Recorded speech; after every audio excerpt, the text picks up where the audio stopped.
It's not a humanitarian crisis, but it is certainly a humanitarian situation at DIA right now. The airport's providing blankets, baby diapers, and other essentials for Southwest passengers who have now been stranded for days. Denver police have been asked to provide extra security for the 10,000 plus bags of luggage sitting out at the airport.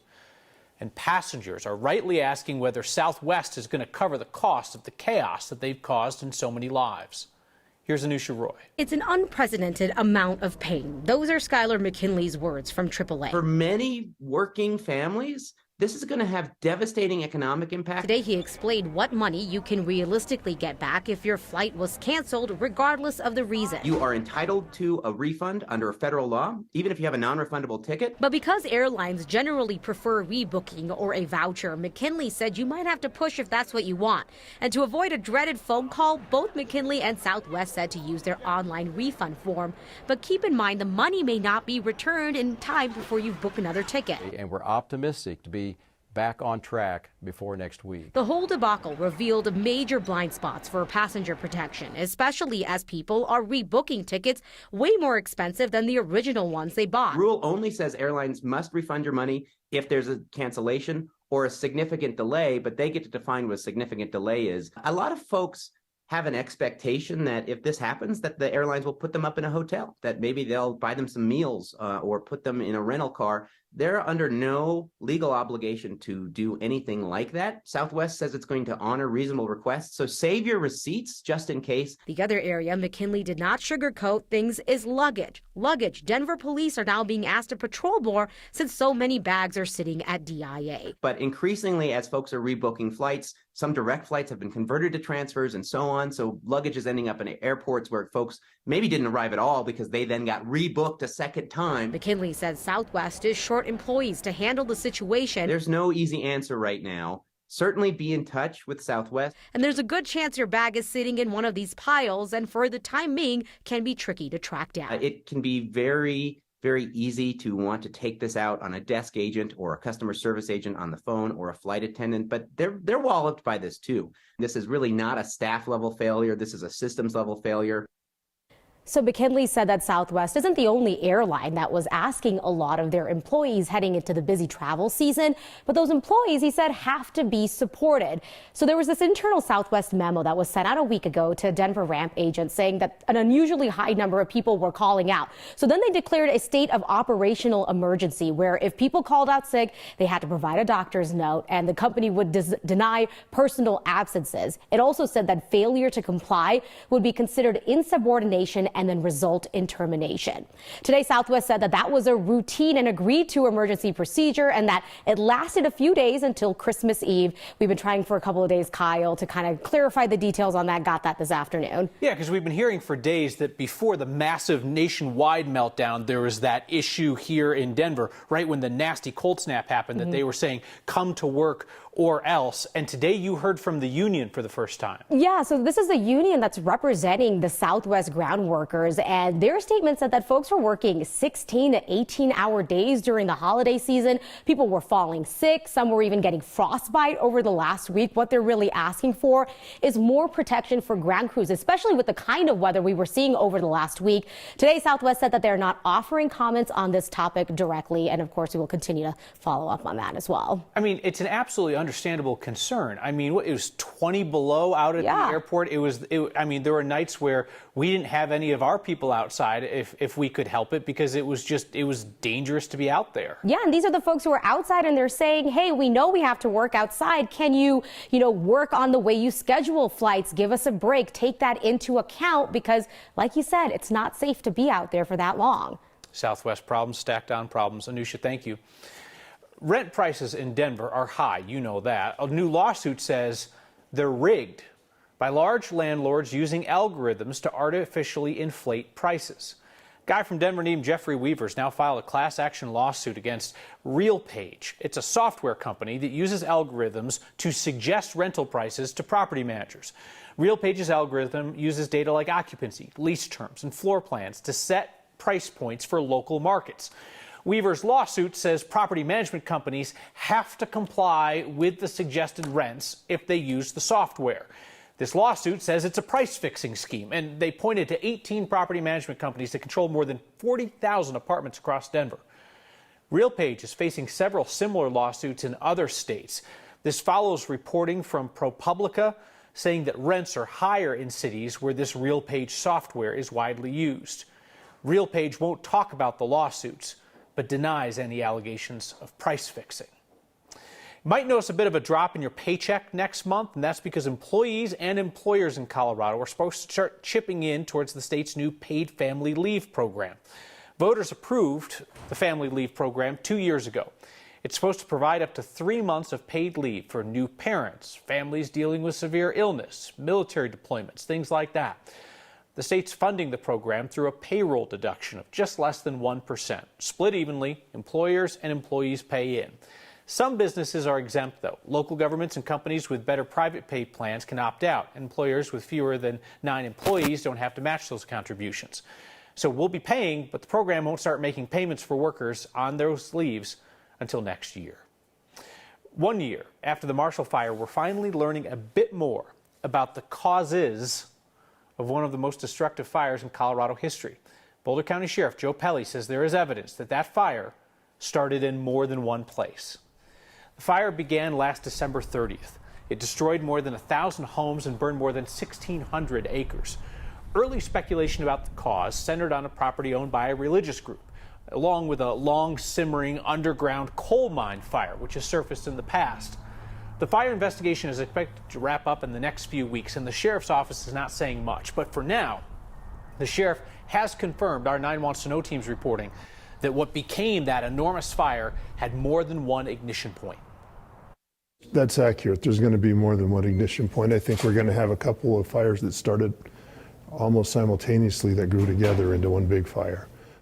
The Boulder County Sheriff's Office recently presented preliminary findings to prosecutors.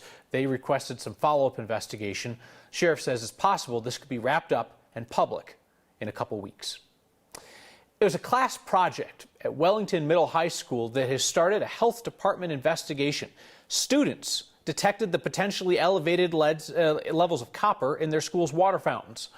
High school chemistry students at that brand new Wellington school tested water in 2 water fountains and reported that it contained copper levels above the EPA's recommended safe drinking level. Larimer County Health Department has now started its own investigation to follow up on what the kids found. While they don't have the results yet, the district says it does not think that there's a problem with Wellington's town water supply. So then you could be looking at an issue with the school's pipes or construction. School leaders are recommending that for the time being, people bring their own drinking water to school. The health department tells us that copper toxicity is rare unless it's a lot over time, but parents could look out for symptoms like stomach aches, headaches, fatigue, blue-tinted stool. Some parents tell us they want medical screenings for their kids, and they want the district to pay for it. More than half of the 2,600 or so migrants who have arrived in Denver since early December are still in emergency shelters, either the city's setups in rec centers or partner agency shelters. Another 182 migrants arrived in the city overnight. It's been a fairly constant flow of people for 2 weeks now, though this is the largest number of overnight arrivals in almost a week. A number of the migrants have told community advocates with various nonprofits that they came to the U.S. from Venezuela seeking asylum. How you can help the thousands of migrants who have come to Denver is one of the most frequently asked questions we have heard this month. There are a variety of small nonprofits working on this, and now there is one centralized way to help all of them at once. If you'd like to, say, donate $5 along with several thousand other Coloradans. This week's Word of Thanks microgiving campaign supports the Newcomers Fund. It's a joint effort to help all of the various nonprofits assisting the migrants coming to and through Colorado. The migrants' immediate needs are shelter, warm clothes, and meals. That, plus medical care for some of the people who have sometimes spent months making a dangerous journey north. Longer-term needs will include help finding housing, paying rent deposits, transportation, translation, and community navigation, just getting settled in the community. Then after 150 days, asylum applicants can file for work authorization, so they'll be looking for help finding jobs. No one organization is going to be able to handle all of those needs, but there are a lot of organizations stepping up to help. So now the nonprofit Rose Community Foundation, in partnership with the state and the city of Denver, has created this Newcomers Fund to help those fleeing violence in their country and seeking a new life here. The organizers of the Newcomers Fund said they'll quickly get the money out the door to these various nonprofits and government agencies that are providing the services. Scan the QR code on your screen. Text the word THANKS 303-871-1491 to get that link to donate. You have proven that even $5 helps, so as always, I'll match the first 50 donations of $5 to get us started. The migrants and asylum seekers coming to and through Denver have been welcomed by so many groups and organizations. Now this is our chance to support the Coloradans who are supporting them. It's a race against nature on the western slope, trying to stop dangerous deep freeze in a river. And Colorado's Kwanzaa celebrations have come a long way from humble beginnings. And then our living room got to be too small because more people wanted to attend the celebrations. If you don't think Kwanzaa when you think of the Springs, I want you to meet someone. Next.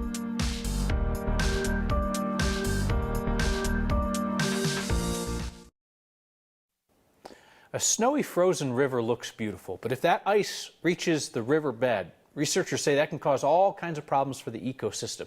It's called anchor ice, and water scientists on the western slope are fighting nature to stop it from forming.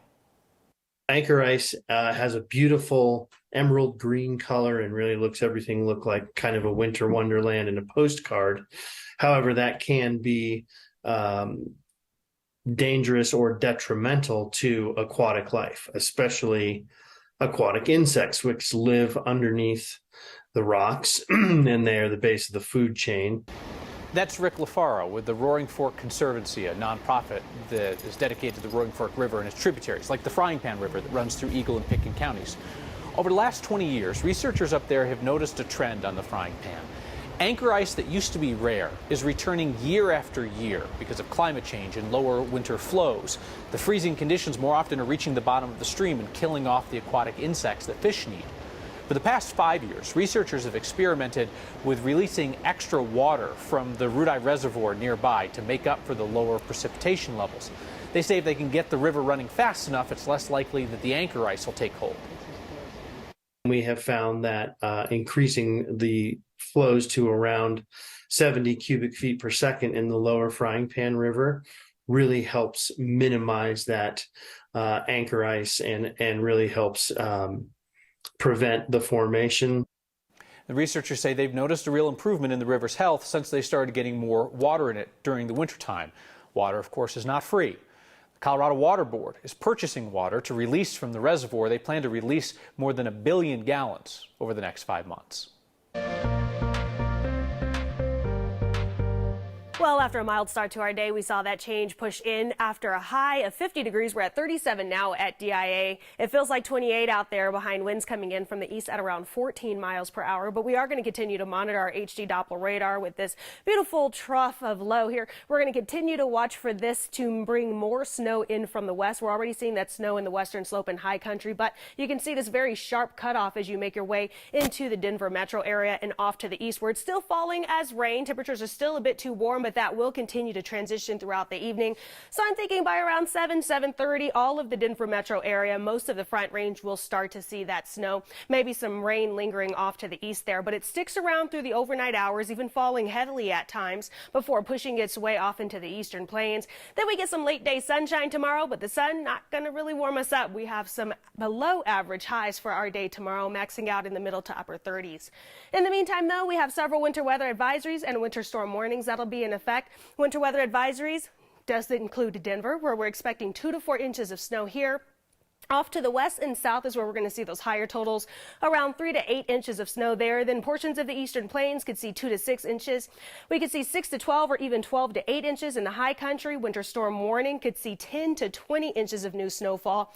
And the southwestern corner of the state will see 5 to 10 inches there, winds gusting around 35 miles per hour. Northwestern corner of the state, around 3 to 6 inches of snow there. We do have several avalanche warnings that'll be in effect until tomorrow morning. High danger levels, level 4 out of 5, so you'll want to stay out of those back backcountry areas.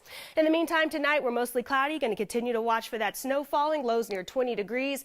And then over the next couple of days, as we make our way through the final days of 2022, those temperatures will continue to rebound. We see drier weather here, mild temperatures for Saturday. 2023 starting with a bang. That's what we're going to watch, with another round of rain-snow mix to push in late Sunday, lasting all the way through Monday. This week, events across America celebrate African American culture, past, present, and future. Kwanzaa is one of those central gathering places. We talk to the men who helped strengthen a community-building effort that's been decades in the making. Next. We're right in the middle of Kwanzaa, a 7-day holiday that celebrates African American heritage and culture. Holiday created in 1966, and in the decades since, Coloradans have built up celebrations from scratch.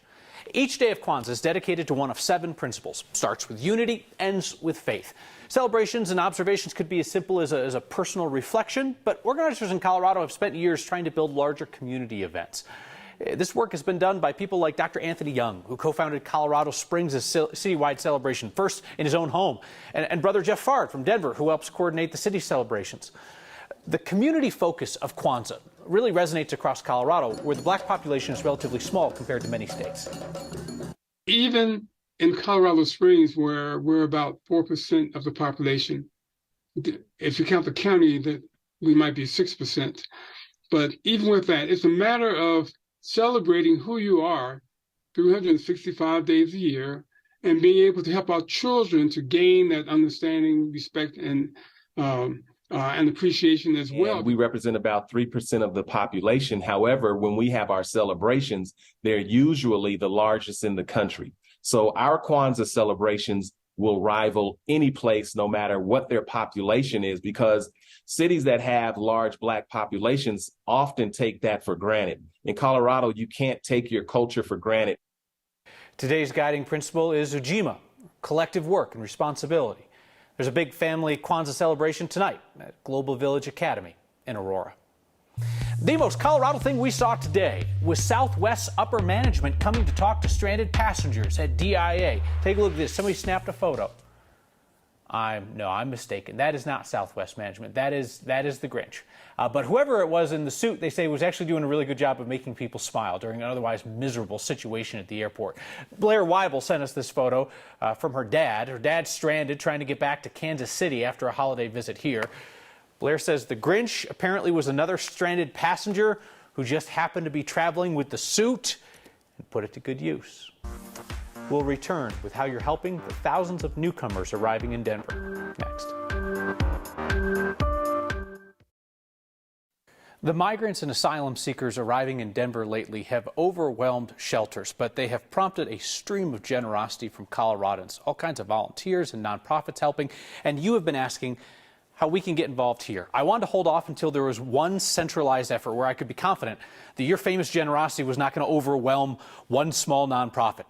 That's why the Newcomers Fund has been created by Rose Community Foundation to quickly gather the community's generosity, then get that money out to the various nonprofits and government agencies doing everything needed to help the migrants with shelter and food and clothes, and then longer term needs like finding housing and jobs when asylum seekers can get jobs after 150 days.